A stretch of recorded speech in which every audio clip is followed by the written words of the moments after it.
Hello everyone, welcome to Cruising with Cruz. I am Cruz. Viva la Mexico, as Butterscotch would say. Um, yeah, this cup race that we had this past Sunday was a wild one to say the least. I know I'm getting to it on a Tuesday night, but yeah, I was just busy and I was like, you know what, I gotta dedicate time to talk about this finish because man, honestly, that finish was insane. We've before they reconfigured this Atlanta track, the track was really abrasive. It was really abusive on the tires, but even before then, it had really, really good finishes. But with them repaving it and essentially making it another super speedway, that raised a lot of concerns. But before I continue on, please give it a like, subscribe, and hit that ring notification for more future videos. Because I'll be talking a lot more about NASCAR. Because honestly, this season I'm kind of hooked, especially after this finish we had.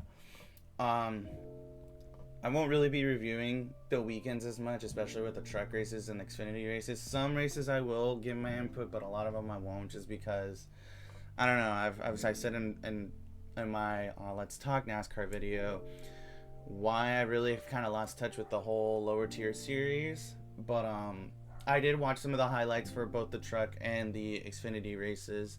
It was cool to see Kyle Busch put a butt whooping on the trucks, especially him driving for his, I guess you could say, his now old team that he used to own, because Spire pretty much acquired all of KBM Motorsports and now made it their brand new shop. So and as for the Xfinity race, man, Austin Hill, he's on a tear with these plate tracks, because honestly he's back to back. For the most part, I thought those races were going to be super chaotic, but they weren't as chaotic as I thought they were meant to be, which is surprising, but they were still chaotic in their own ways. But it was cool seeing Kyle Busch get that win in the truck series. Kind of usually how he starts the years off. He always has to either win in the truck or Xfinity race.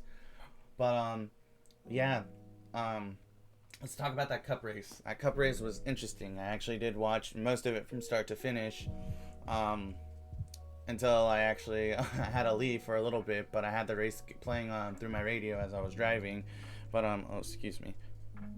Oh, sorry. Had to catch a little hair off.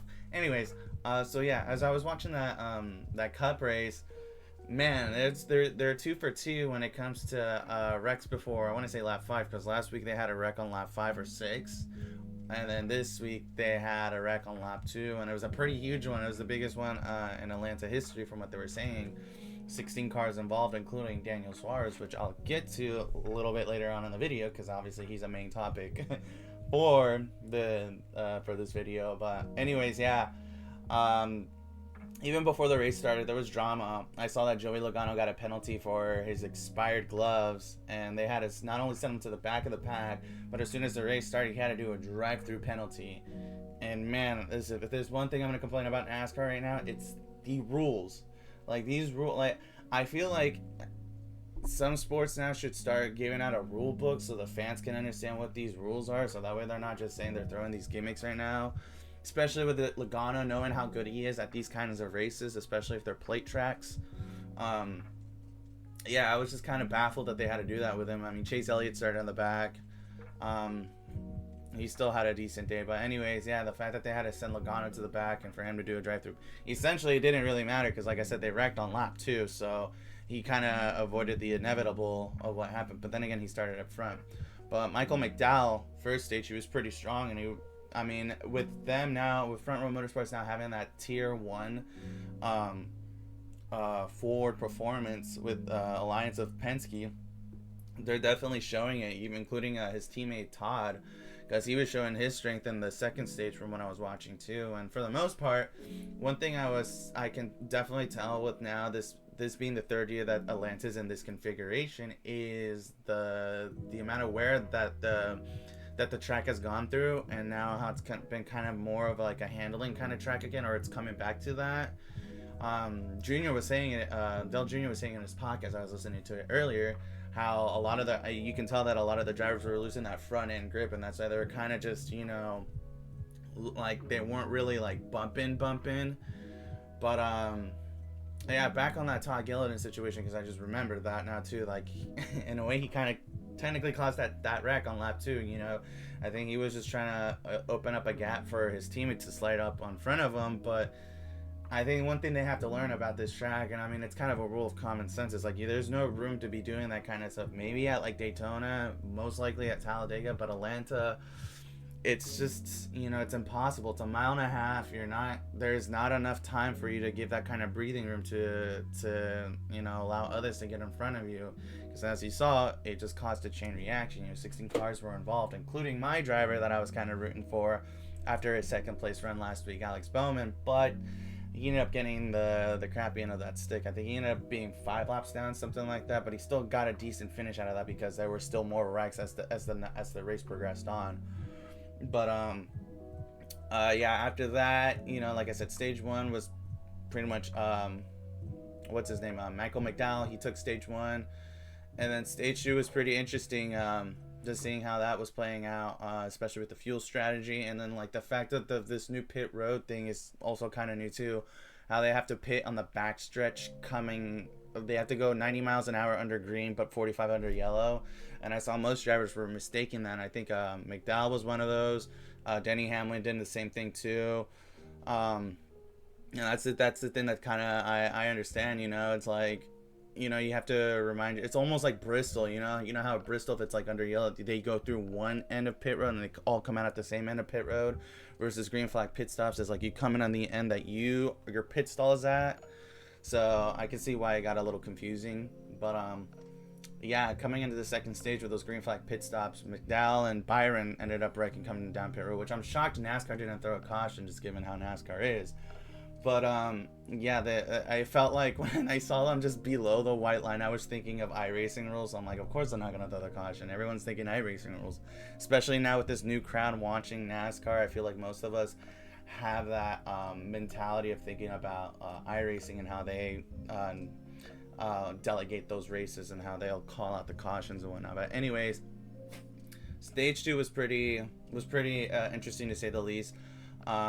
We did have a couple wrecks. I think it was either into stage 2 or going into stage 3 where Logano ended up just hitting that backstretch wall, and pretty much that eliminated his day because he had a good car too.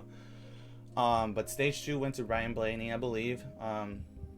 That was again the way the race was shaping up, it was good because you just saw cars, the amount of 3 wide racing and essentially 4 wide racing that we saw was insane, to say the least. Because when I was watching the truck highlights and the Xfinity highlights, like there wasn't that kind of much of like how they were running it like the Cup race was. But again, I think the package is very different with these Cup cars and the way the aerodynamics work. So I think that's why they were able to run like these lines and get these runs like the way they would, And essentially Chastain, he was trying to work his way up front too. And man, when he avoided that one wreck, I believe that I think Hamlin got involved. It was the one with, I think Brad Keselowski took out Kyle Larson, and poor Kyle Larson too. He can't even catch a break at this new reconfigured Atlanta Motor Speedway too. But for the most part, I think right now the way Atlanta is right now, in my opinion, is I think this racing's cool, but I think eventually they're gonna have to get rid of that package and run the mile and a half package that we're gonna be seeing this weekend at Vegas. But for the most part, race was entertaining. I'm not gonna lie, the race was pretty entertaining. I think it was, for me, it was probably a little more entertaining than the 500, just given the fact that the 500 kind of got dull at some points, and with them having to run half throttle and whatnot. Now these guys were running 100%, especially given the fact that it's a mile and a half. I heard someone say it, but it's true what they said. It's like a hybrid. It's what they were trying to originally do with the mile and a half package and essentially a super speedway, and they put it into one. And since Atlanta was kind of the guinea pig of since they had to get it reconfigured, for the most part it is good, but I really hope they do eliminate this package, hopefully by next year or the year after that, because I think us as fans don't want to see the same things over and over again too, because I'm not gonna lie, my expectations dropped after that lap 2 wreck, and I was like, oh man, this is gonna be a wreck fest. But for the most part, I think it was most of stage 2, that's where we saw the clean racing, and then getting into stage 3 is when it started, things started getting interesting. Josh Berry ended up wrecking on the backstretch, which, by the way, both I think it was Ryan Preece and Noah Gregson's, I just saw today that they got fined for illegal modifications to the car. So that's another rough start to Stewart-Haas racing. But no, the race was like building up, and as they were showing on the race, they kept on showing the like drivers that weren't involved in wrecks, and Kyle Busch was one of them. And I was low key rooting for him because I was like, man, he's probably gonna go back to back years where he wins the second race of the season. Cause last year he won at Auto Club, which that was the second race of the season. But seeing Kyle Busch up front, it's like, man, I think that truck race kind of helped him out to understand like what lines to run at Atlanta, and boy, he was running really, really good, and then we get that late race caution where I think it was like pretty much it was just setting itself up for I think it was a green white checkered finish, or it was an overtime finish, whatever it was. But man, that finish was incredibly insane to say the least, because man, I thought Kyle Busch had it. And then the move that Kyle Busch made to make it essentially Suarez, him, and Blaney like 3 wide going into the back stretches to turn 3 and 4, I was just in awe. Because when I heard it in the radio, I was like, oh man, who actually won? So when I finally got to my destination to see the finish, I was just shocked on how close that finish was. Like Atlanta has produced really good finishes. Earnhardt, Labonte back in 2000, 2001, Harvick and Gordon, 2005, Edwards and Johnson, so Atlanta is known to have those good finishes, and with this track and this new configuration, I didn't think they would have that recipe for it, especially given the last couple finishes we've had at that track. They were good, but it's just like, they weren't like the expectations of a super speedway, and the fact that we got the finish like this that we had on Sunday, that was just amazing. Because like, man, that was the one thing I was seeing on my social media was just this finish, and even when I was at my friend's house later on that night, he had this TV play in the background just with regular news, and they were showing the finish of that race. So it was big talk, and just to see, even the drivers' reactions. Like I saw Ryan Blaney, his initial reaction watching the replay of that finish when he was like, "Holy shit!"